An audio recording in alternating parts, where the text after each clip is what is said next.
1967 September 30న ఉత్తరప్రదేశ్లోని మీరట్లో జన్మించింది. చదువుని ఢిల్లీలో పూర్తి చేసింది. ఆ తర్వాత తనకున్న హ్యాండ్ క్రాఫ్ట్స్ ఫ్యాక్టరీ గురించి మంచి గుర్తింపు తీసుకొచ్చే పనిలో ముంబైలో ఒక మంచి యాడ్ ఏజెన్సీ కోసం 1992 నుంచి ముంబైలో స్థిరపడింది. 1990లో Eve's miss India weekly contest title కైవసం చేసుకుంది. ఆ తర్వాత మోడలింగ్ చేస్తూ సింగపూర్లో ఎన్నో ఇంటర్నేషనల్ ఫ్యాషన్ షోస్లో భట్నాకర్ పాల్గొంది. 1997లో రామ్దేవ్ ఆర్యాతో కలిసి దీప్తి భట్నాకర్ ప్రొడక్షన్ ప్రైవేట్ లిమిటెడ్ని స్థాపించి టెలివిజన్ షోస్ ప్రొడక్షన్ స్టార్ట్ చేసి ఎన్నో అవార్డ్స్ గెలుచుకుంది.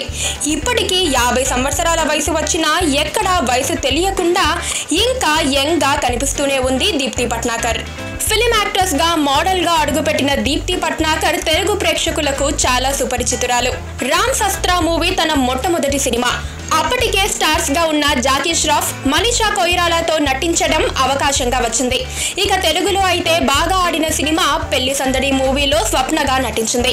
బాలీవుడ్, టాలీవుడ్, కోలీవుడ్ అన్ని సినిమాలు కలిపి దాదాపు 17 సినిమాలలో నటించింది. తెలుగు సినిమాల విషయానికి వస్తే పెళ్లి సందడి, ఆటో డ్రైవర్, సుల్తాన్, కొండవీటి సింహాసనం వంటి పెద్ద హీరోల సినిమాలలో నటించి మెప్పించింది దీప్తి భట్నాకర్.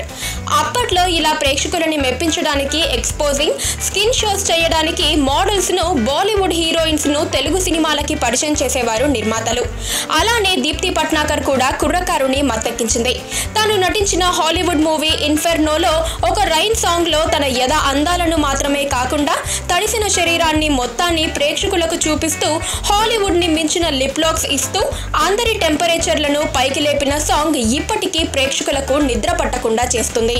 తన మొట్టమొదటి సినిమాగా స్టార్ట్ అయ్యింది ఈ హాలీవుడ్ మూవీనే అని, అప్పుడు కొత్తగా ఇండస్ట్రీకి వచ్చానని తనతో అగ్రిమెంట్ చేయించుకొని ఈ మూవీ స్టార్ట్ చేశారట. హాలీవుడ్ వర్కింగ్ స్టైల్ డిఫరెంట్ గా ఉండేదట. ముసాఫిర్ హూ యారో షో చేస్తూ ఆ ప్రోగ్రామ్ కి డైరెక్టర్ గా రామ్దేవ్ ఆర్యాని పెళ్లి చేసుకుంది. అంతేకాదు హాట్ సీన్స్, లిప్ లాక్స్ లో నటించడానికి ఏమాత్రం మొహమాట పడేది కాదు ఈ సెక్సీ ఫిగర్. వీరిద్దరికి ఇద్దరు సంతానం, Shubh and Shiv. Production house తో బిజీగా ఉండటం వల్ల సినిమా రంగానికి దూరం అయింది దీప్తి. పెళ్లి సందడి మూవీలో దీప్తి భట్నాకర్, రాఘవేంద్రరావు కలిసి సొంతంగా డాన్స్ కంపోజ్ చేశామని, తెలుగు ఫిలిం ఇండస్ట్రీలో అన్ని తనకు రాఘవేంద్రరావే అని ఇటీవల ఒక ఇంటర్వ్యూలో చెప్పింది ఈ భామ. ఇక నాగార్జున అంటే చాలా ఇష్టమని, చాలా స్టైలిష్ గా, గుడ్ లుకింగ్ గా ఉంటాడని పొగడ్తలతో ముంచెత్తుంది. ఇప్పుడు తాను నిర్మాతగా ఉన్న షో కోసం అన్ని దేశాలు చుడుతూ దాదాపు 3 సంవత్సరాలుగా దిగ్విజయంగా టెలికాస్ట్ అవుతోంది. ఇక త్వరలో సినిమాలు తన ప్రొడక్షన్ హౌస్ నుంచి తీయాలని ప్లాన్ చేస్తోంది దీప్తి భట్నాకర్. 49 సంవత్సరాల ఈ పెళ్లి సందడి ఫేమ్ ఇప్పుడు ఎక్కడ ఎలా ఉందో చూద్దామా? పక్కనే ఒక గంట సింబల్ కనిపిస్తుంది కదా, దాన్ని నొక్కారనుకోండి, మేం చేసే వీడియో అప్డేట్స్, నోటిఫికేషన్స్ అన్నిటితో మీ డివైస్ లో వాలిపోతాం.